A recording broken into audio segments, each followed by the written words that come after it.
Yes, yes, he is very well worth catching, I can tell you, Miss Dashwood.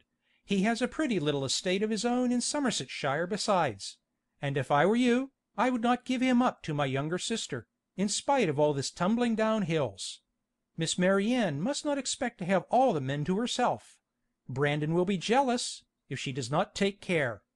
"I do not believe," said Mrs. Dashwood with a good-humoured smile, "that Mr. Willoughby will be incommoded by the attempts of either of my daughters towards what you call catching him.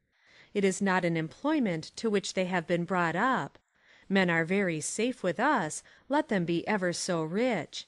I am glad to find, however, from what you say, that he is a respectable young man, and one whose acquaintance will not be ineligible."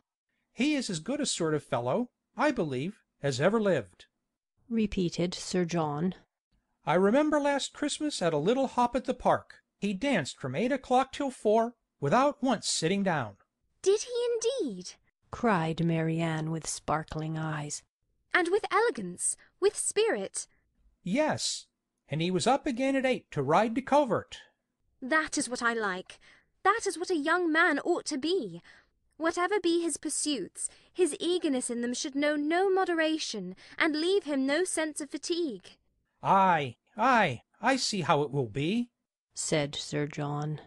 "I see how it will be. You will be setting your cap at him now, and never think of poor Brandon." "That is an expression, Sir John," said Marianne warmly, "which I particularly dislike.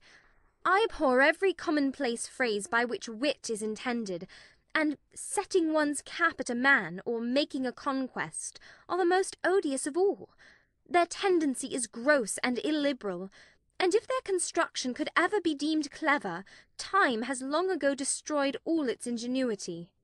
Sir John did not much understand this reproof, but he laughed as heartily as if he did, and then replied, "Aye, you will make conquests enough, I dare say, one way or another. Poor Brandon, he is quite smitten already, and he is very well worth setting your cap at, I can tell you, in spite of all this tumbling about and spraining of ankles." Chapter 9